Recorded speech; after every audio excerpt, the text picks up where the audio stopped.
ముఖ్యంగా కాంగ్రెస్ పార్టీ అధికారంలోకి రాకముందు రైతుల్ని పట్టించుకుంటాము, ఏదైతే కౌలు రైతులు కావచ్చు, కూలివారి రైతులు కావచ్చు, వడ్ల కొనుగోలు మీద 500 బోనస్ కావచ్చు, అనేక హామీలు ఇచ్చింది. కానీ అధికారంలోకి వచ్చినాక రైతులకు ఇస్తున్న బోనస్ లేదు, కూలీలకు ఇస్తున్నటువంటి సంవత్సరానికి ఏడాదికి ఇస్తున్న 12,000 లేదు, కౌలు రైతులను పట్టించుకోలేదన్నటువంటి స్టేట్మెంట్లు చేస్తున్నది.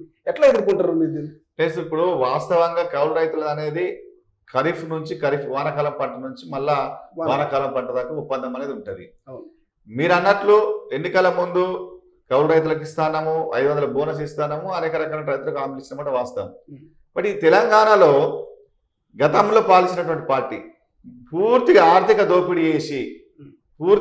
దోపిడీ చేసి ఖజానాను ఖాళీ చేసి మొత్తం దోచుకుపోయినటువంటి పరిస్థితి ఉన్నమాట వాస్తవం. అందుకే అసెంబ్లీ సమయంలో రాష్ట్ర ఆర్థిక పరిస్థితి మొత్తం శ్వేతపత్రం రిలీజ్ చేసి ప్రజల ముందు పెట్టడం జరిగింది.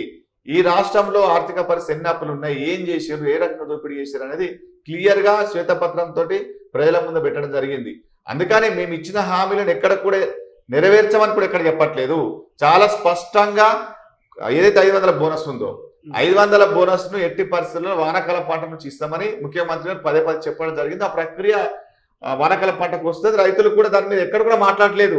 సరే ఆర్థిక పరిస్థితి కూడా బాగాలేదు, ఇవాళ రైతులు కూడా హ్యాపీగా ఉన్నారు వడ్లల్లో. ఎందుకంటే 5 నుంచి 10 కిలోలు 5 కిలోలు వేసుకున్నా, ఎకరానికి 20 క్వింటాలు వేసుకున్నా 2,000 రూపాయలు ఎకరానికి.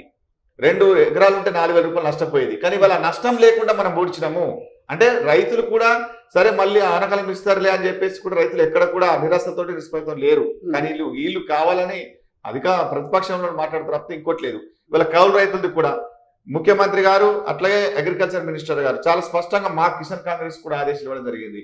అసలు దీని మీద ఏ రకంగా కౌలు రైతులకు పట్టదారులకు రైతు బంధు ఇవ్వచ్చు, ఒక డిస్కషన్ పెట్టమన్నారు.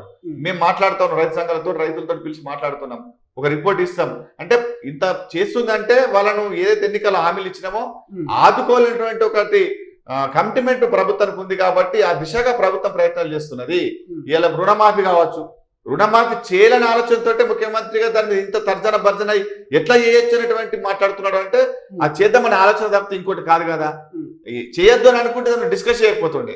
గతంలో ఉన్నటువంటి పార్టీ, పాలించినటువంటి టిఆర్ఎస్ పార్టీ ఏనాడు కూడా ఎస్ఎల్బిసి మీటింగ్ పాల్గొనాలి. 10 సంవత్సరాల్లో ముఖ్యమంత్రి గారు ఎస్ఎల్బిసి మీటింగ్లలో బ్యాంకర్ సమావేశంలో పార్టిసిపేట్ కావాలా, కానీ ఏనాడు కూడా ఎస్ఎల్బిసి జోలికి పోలేరు.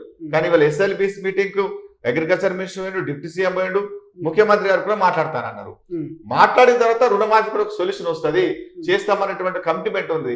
అందులో బాగానే ఎస్ఎల్బిసి బ్యాంకర్స్ మాట్లాడుతా ఉన్నారు. అన్వేష్ రెడ్డి గారు ముఖ్యంగా గత ప్రభుత్వము సేమ్ బీఆర్ఎస్ కూడా పూర్తి స్థాయి ₹1,00,000 రుణమాఫీ అన్నది కానీ పూర్తి స్థాయిలో చేయలేకపోయింది 10 ఏళ్ల పాటు అధికారంలోనే. కానీ కాంగ్రెస్ పార్టీ 3 నెలల్లో ఏదైతే 90 రోజులు అన్నారు, 100 రోజులు అన్నారు, మేము ఖచ్చితంగా రుణమాఫీ చేస్తామన్నారు. దాదాపు 5 నెలలు అవుతున్నది. ఇప్పుడు కార్పొరేషన్ కూడా సపరేట్ గా రుణమాఫీకి ఏర్పాటు చేస్తామంటున్నారు. సో సాధ్యమవుతుందా కాంగ్రెస్ పార్టీకి 2,00,000 రుణమాఫీ అనేది? అంటే ఇప్పుడు బీఆర్ఎస్ పార్టీ మొదటిసారి అధికారంలోకి వచ్చినప్పుడు కూడా 15,000 కోట్లు ఉంటే విడతల వారికి 6 విడతలు మాఫీ చేసింది, వడ్డీలకే పోయినాయి. ఆనాడు వాళ్ళు కూడా అదే చెప్పారు, మీరు కట్టకండి అన్నప్పుడు రైతులు ఎవరు కట్టుకోలే, వడ్డీలకు వాళ్ళు ఇచ్చిన వడ్డీలకు ఏర్పోలే. నెక్స్ట్ టర్మ్ వచ్చినప్పుడు కూడా 25,934 కోట్లు ఉంటే కూడా మేము చేస్తామని చెప్పేసి లాస్ట్ ఫైనల్ ఇయర్ లో 5వ సంవత్సరం ఎన్నికల ముందు 70-80% మందికి మాత్రమే మాఫీ చేశారు. అది కూడా వడ్డీ మాఫీ చేయాలి. సో ఇప్పుడు మీరు అన్నదానికి మాఫీ సాధ్యమవుతుందా కాదని 100% అయితే ఎందుకు కాదు. ఇప్పుడు కార్పొరేషనా లేక ఇంకోటో రైతులకు సంబంధం లేదు. కానీ రైతులకు కావాల్సింది ప్రభుత్వం ఇచ్చినట్లుగా రుణమాఫీ కావాలా. ఇవాళ గతంలో రాజశేఖర రెడ్డి గారు కూడా బ్యాంకులకు వాయిదాల రూపంలో గ్యారంటీ ఇచ్చుకున్నారు. ప్రభుత్వం గ్యారంటీ ఇచ్చుకొని విడుదల వారిగా బ్యాంకర్స్ కు చెల్లించినట్టు ఆ గతంలో రాజశేఖర రెడ్డి చేశారు. ఇక్కడ సేమ్ టైం రైతులకు ఒకటిసారి రుణమాఫీ విముక్తులు చేయడానికి అవకాశం ఉంటుంది. సో ఇప్పుడు 2 రకాలుగా ఉండవు. కార్పొరేషన్ ఏర్పాటు చేసి లోన్ తీసుకొని రుణమాఫీ చేయడము, లేదా బ్యాంకర్స్ కే గ్యారంటీ ఇచ్చి, ప్రభుత్వం గ్యారంటీ ఇచ్చి వాయిదాల పద్ధతిలో ప్రభుత్వం బ్యాంకర్ కట్టుకొని రైతులకు ఒకేసారి మాఫీ చేయడానికి అవకాశం ఉన్నది. ఇది ప్రభుత్వానికి చేయలేనటువంటి చిత్తశుద్ధి ఉంటే, రైతులకు ఇచ్చిన హామీ నిలబెట్టుకోలేనటువంటి తాపత్రయం ఉంటే ఖచ్చితంగా చేయొచ్చు. దీనికి మార్గాలు ఉన్నాయి. బ్యాంకులకు వాయిదా పద్ధతి పెట్టుకోవడమా, లేకుంటే కార్పొరేషన్ ఏర్పాటు చేసుకొని డబ్బులు తెచ్చుకొని ఇవ్వడం అనేది చేయడం అనేది చాలా సులువు, చేయొచ్చు. కానీ ఈ 15 ఆగస్టు లోపల సాధ్యమవుతుందా? ఎందుకంటే కాదు అనేటువంటి కోణంలో ప్రతిపక్షాలు ఆలోచిస్తున్నట్టు తెలుస్తుంది. మీరు ఎందుకంటే హరీష్ రావు గారు చూసారు, రాజీనామా లేఖ తీసుకొని అమరుల స్మారక స్తూపము గన్పర్వతకు వచ్చినటువంటి పరిస్థితి మనం చూస్తున్నాం. సో సాధ్యమవుతుందా ఆ లోపల? అంటే ప్రతిపక్షం వాళ్ళు మొన్నటికి ఎన్నికలు ఉన్నాయి కాబట్టి ప్రభుత్వం పాలనలో ఉన్నటువంటి పార్టీని ఇబ్బందులకు గురి చేసి ప్రజలలో గందరగోళం నెరవేర్చి ఓట్లు పొందాలన్నటువంటి ప్రయత్నం చేసినమాట వాస్తవం. సరే, ఆనాడు రైతు బంధు కూడా పలానా డేట్కి వేస్తున్నారు, వేసినాం కదా. బట్ రుణమాఫీ చేయాలనేటువంటి ఆలోచనతో ముఖ్యమంత్రి గారు చర్యలు చేపట్టారు, ఆ దిశగా పనిచేస్తున్నాడు.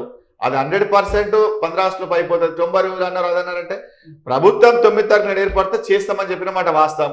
కానీ మేము మొత్తానికే చేయము, ఎగ్గొడతాము, లేకుంటే 5 సంవత్సరాలు చేస్తామని అలాగే చెప్పట్లేదు కదా. ఎట్టి పరిస్థితులలో 15 ఆగస్టులో చేయాలనేటువంటి ఒక దృఢ నిశ్చయంతో ముఖ్యమంత్రి గారు ఆ దిశగా ప్రయత్నాలు చేస్తుండ్రు అని అంటేనే చేస్తారనేటువంటి విషయాన్ని రైతులు నమ్ముతున్నారు. అసలైన తొలి వెలుగు. ఫాలో వాట్సాప్ @తొలి వెలుగు official.